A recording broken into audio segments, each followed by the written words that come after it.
Station, this is Houston. Are you ready for the event? Houston, this is Station. We are ready for the event. KSTP TV, this is Mission Control Houston. Please call station for a voice check. Station, this is Ashley Hallback with KSTP. Do you hear me? Hi, Ashley. Yes, I can hear you loud and clear. All right. Hi. Well, to start with the easy one, I just want to talk about the mission you're currently on. Well, the mission we're currently on is Expedition 53. It started about a week ago and will continue through mid-December. The primary purpose of this mission is to serve as a national science lab. Of course, it's an international program, so we've got many countries involved. But it's all about science. We're learning about not just science for the sake of space flight, but also science that actually helps people on the ground today. And how will that help people on the ground today? What kind of things are you looking to gain from this? Well, I can give you an example. We just had a spacecraft leave this past weekend. It was a SpaceX's Dragon capsule. And one of the things we had done on or we delivered back to the Earth on that capsule was some lung tissue that we had grown on the space station. The hope is that those cells will help fight cancer in the future. Wow, that's really exciting. So you've gone on a few other missions. How does this one compare to others you've been on?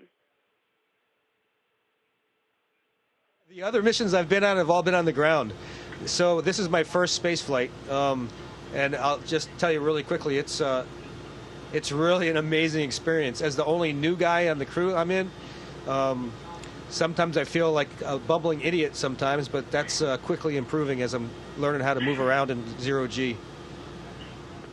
That's very exciting. You are from Minnesota. Talk a little bit about how you've gone to high school here, you went to college here, how that helped shape you to eventually do what you're doing right now, be up in space. Well, I think certainly the schools I went to helped me learn a lot, not just knowledge-wise, but also a set of values I learned from my family and relatives and friends, the institutions I was part of. Jokingly, of course, Minnesota has some harsh winters, so certainly that helped me get comfortable with more extreme environments, not quite as extreme as the one I'm in right now, but thankfully we've got a lot of people making sure we're safe up here. Very nice. Yeah, we definitely do. Still holding on to summer here right now. Do you have any message to Minnesotans, younger Minnesotans here that hope to eventually one day also, be a part of NASA and go up into space? I'd say figure out what you love to do and then find a way to do it. For people that are really wanting to become an astronaut, it's a hard thing to achieve. Very many people want to do it and very few get the opportunity. But regardless, you can be a success if you do something you enjoy doing, so the path is something that's successful, not just the final destination. And also, I think NASA tends to hire people that are being very successful, and if you're doing something that you love, your chances of being successful at it are much higher. Yeah, that's great advice. I'm just trying to think. We talked about winters here. Any other stories about Minnesota and being up in space that telling other people or just other connections?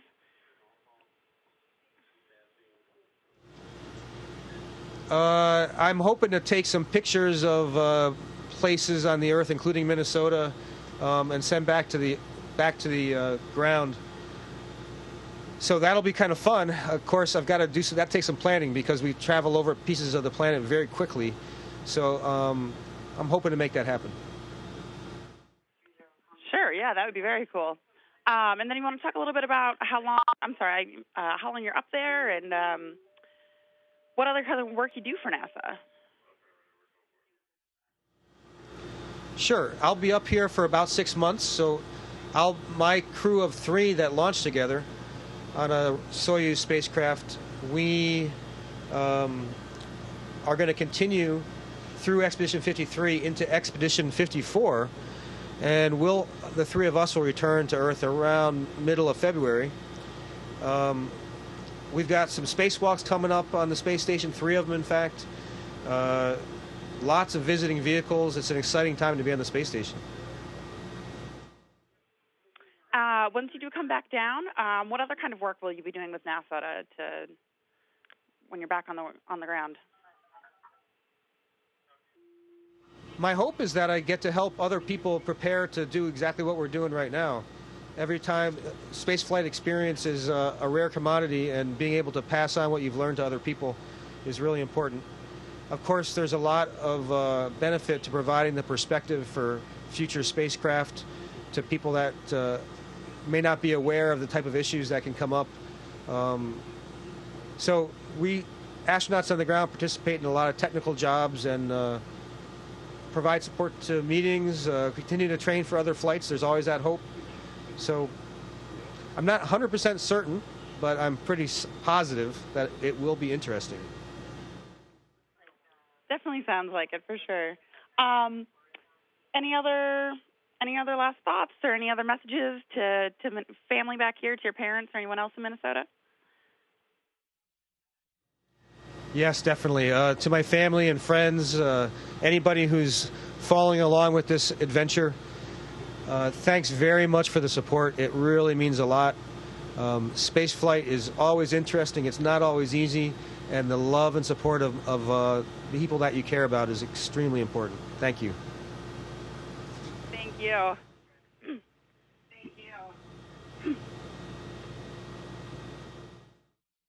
Station, this is Houston ACR. That concludes the KSTP portion of the event. Please stand by for a voice check from the Associated Press.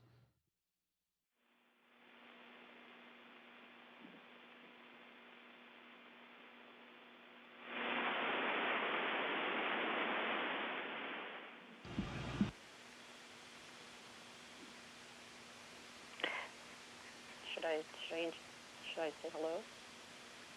Station, this is Marcia Dunn with the Associated Press. How do you hear me?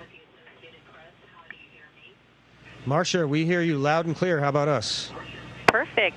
Good morning from the Kennedy Space Center. For the two new guys, well, the two newly arrived guys, how's your adjustment to space station life going so far?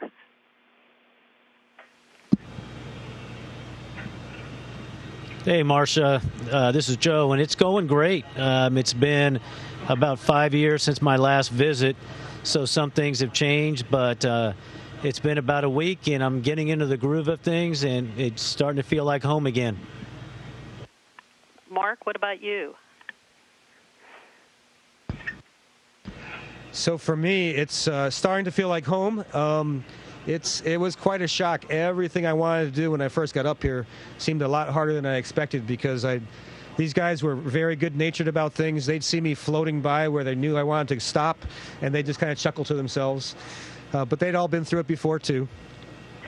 Well, Joe, if I could ask you a couple questions to start with. Hurricane Maria made landfall in Puerto Rico just about an hour ago, and do you still have family there? And if so, have you been in touch with them?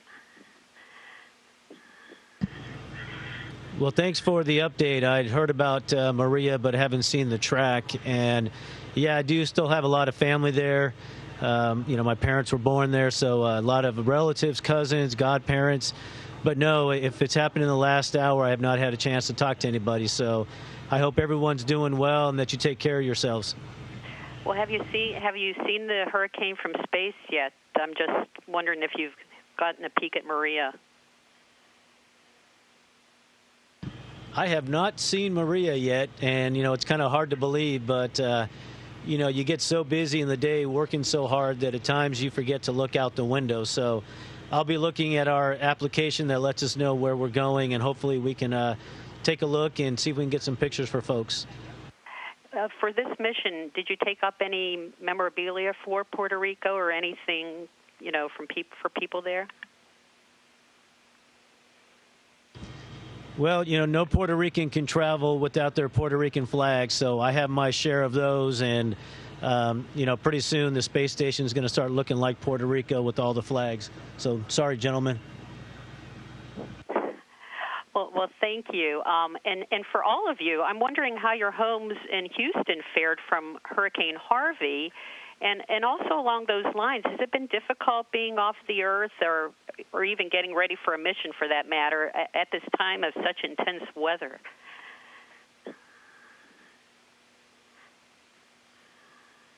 Well, I hate to hog the mic, but I'll start this one since personally I had some problems with my house. It did flood. And so luckily there was an army of folks in the Houston area, a lot coming from the Johnson Space Center that helped clean out my house, started yanking out walls and going through the drying process. So at the time of the hurricane, we were in Russia getting ready for our final exams. And it was a huge relief to know that there were people at home taking care of me. So, when you can help people out, it really means a lot. And so I personally know that. What about Paulo? Mark, what about your homes? Okay. So my home was fine, actually. We were very fortunate. There was some long, boring days for my wife as she waited out the storm at the house, but otherwise that was it. Well, for maybe... please go ahead.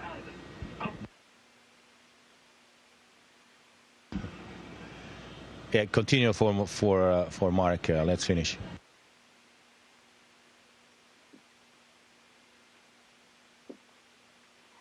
Is it difficult being off the Earth at this time? I mean, as these hurricanes just seem to be sweeping across the Atlantic with such frequency and intensity, it just seems so bizarre for all of us back here.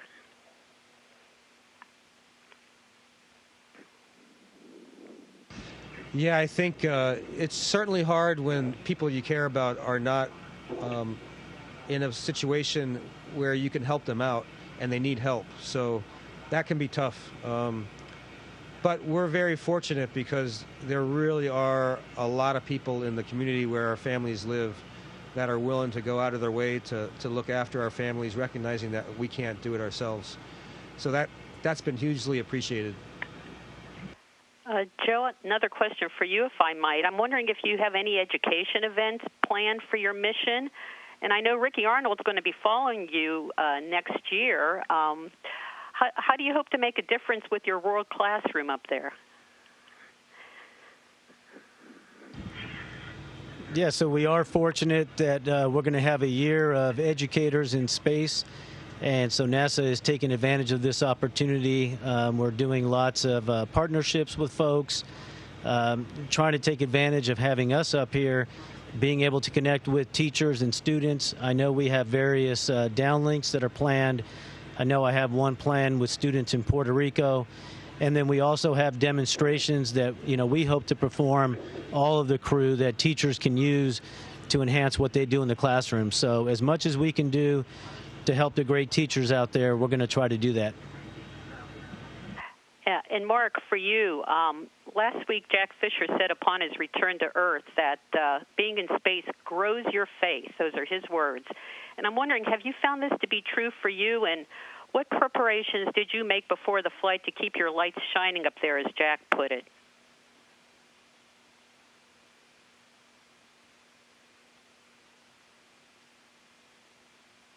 Oh, I'm assuming that Jack said it grows your face because you got such a big smile on it. Jack has a way with words. He's like a space poet.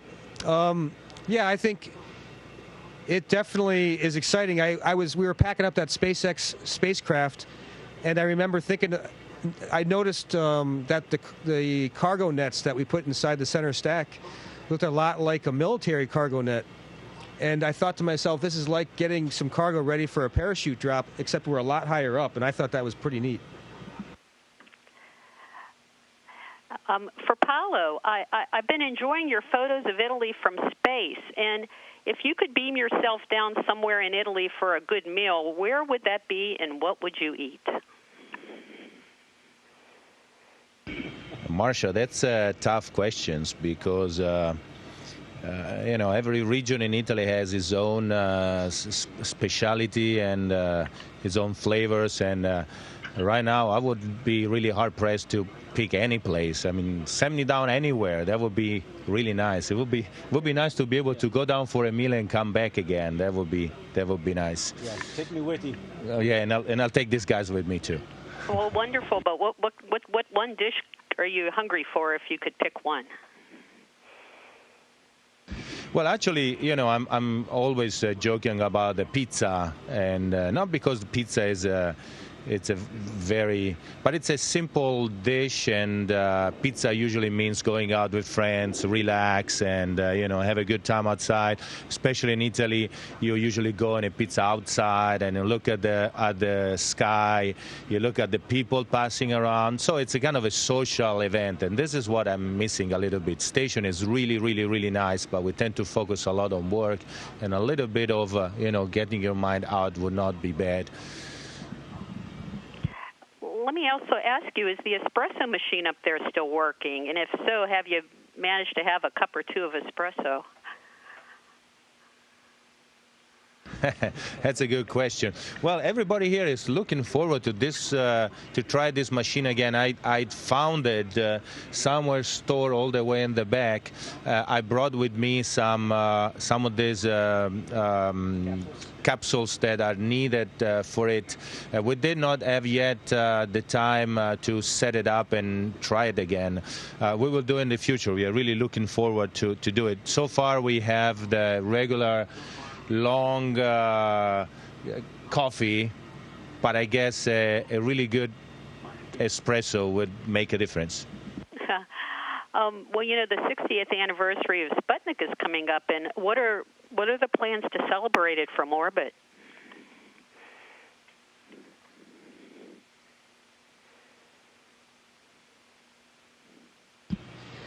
I can tell you one thing that was kind of neat was in our Soyuz capsule that Joe and I were in to launch to get here.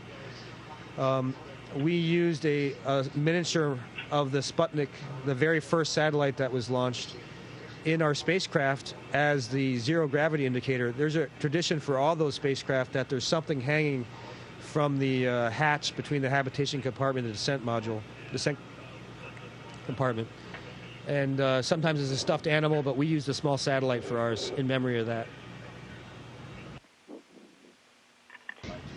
Yeah, and I would hope that educators around the world will take this opportunity to reflect on, what happened 60 years ago, how it motivated so many nations, and where we are today, and then to imagine where we might be, 60 years from now. So I think it's a great educational opportunity, and if we can help out up here, we'll try to help that cause.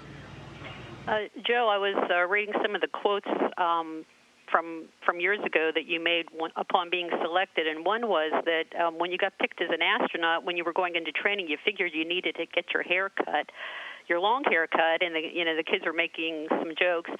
Tell me, now that you're going to be off the planet for 6 months, are you going to do your best to grow your hair back the way it used to be? Well, at 50 years of age, I'm not sure I can grow it like it was 15 or 16 years ago. But, I'm going to give it a shot. As I get older, I probably don't have much more time with this hair of mine, so I think I'm going to let it grow until these guys wrestle me down and make me shave it. Anything else you're going to do to try to get kids' attention up there to try to hook them to the space program? Well, I just hope that we can share efficiently and appropriately the work that we're doing, because I think sometimes people look at what we're doing and they can't relate to it. So social media, I think, is going to be helpful for us. We're going to try to maybe make some short clips just showing people what we're doing and just trying to, to show kids that, for all of us, it's a dream come true. And we want them to believe the same, and we want them to pursue whatever field it is that they enjoy. So hopefully the enthusiasm that we have for being up here, we can share with students around the world. Well, thank you, gentlemen. Buona fortuna, Godspeed, and safe travels.